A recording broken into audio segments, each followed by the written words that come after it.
pelo tempo regimental de até 5 minutos.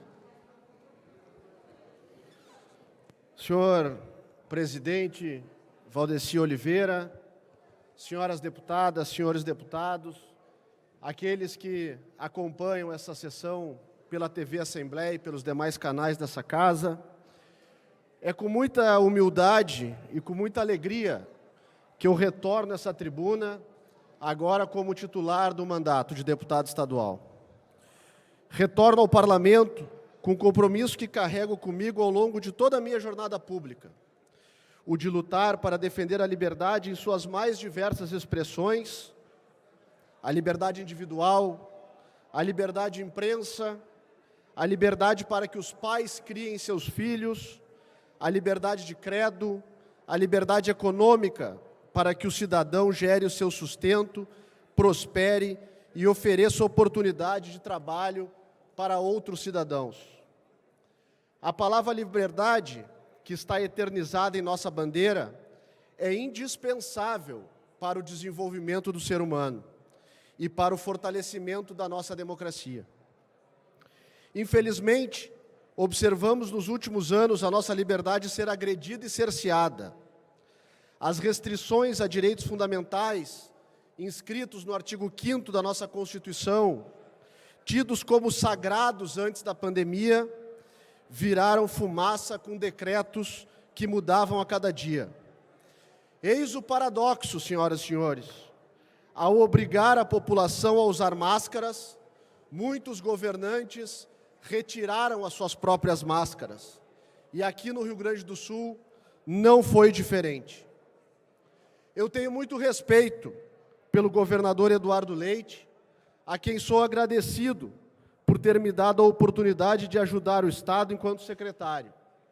Fui um leal parceiro do governo enquanto o valor da liberdade foi respeitado. Mas a pandemia revelou um lado até então desconhecido do governador Eduardo Leite. Se no início da pandemia, em meio ao desconhecimento e medo generalizado, medidas restritivas foram adotadas, muitos governantes não entenderam a natureza dos seus atos e se valeram da emergência para exercer poderes desmedidos, ilimitados, sem freios e contrapesos. Chegamos ao cúmulo de aqui no Rio Grande do Sul, senhor governador, decidir o que o cidadão poderia ou não comprar dentro de um estabelecimento comercial. Determinar de forma autoritária o que era essencial e o que não era para as pessoas. Era possível comprar arroz no supermercado, mas não a panela para cozinhar o alimento. Era possível comprar gelo, mas não o isopor para eventual transporte de alguma medicação.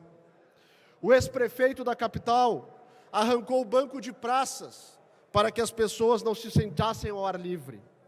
Lockdowns foram impostos em Pelotas de maneira ainda mais extrema que no resto do estado, sem trazer nenhum ganho real para a população gaúcha, e os números estão aí para comprovar.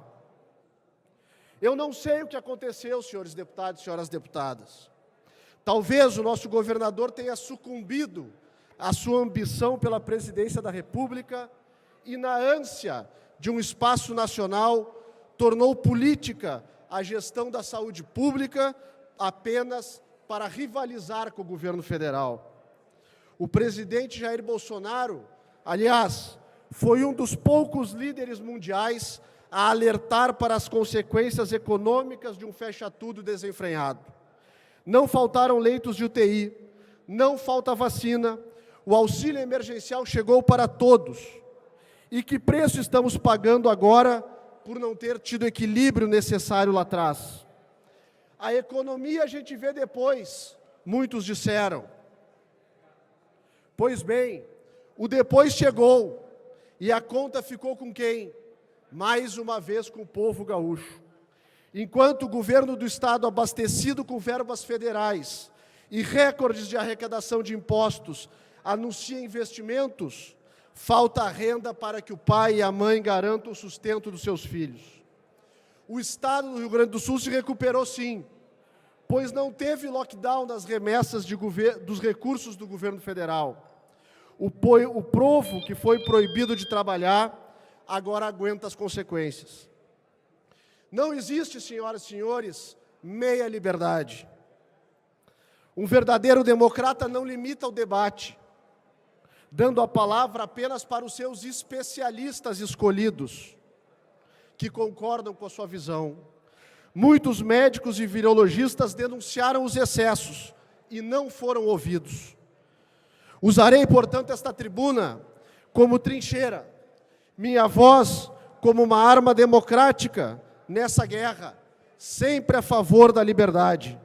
Pois, como diz o nosso hino, povo que não tem virtude acaba por ser escravo.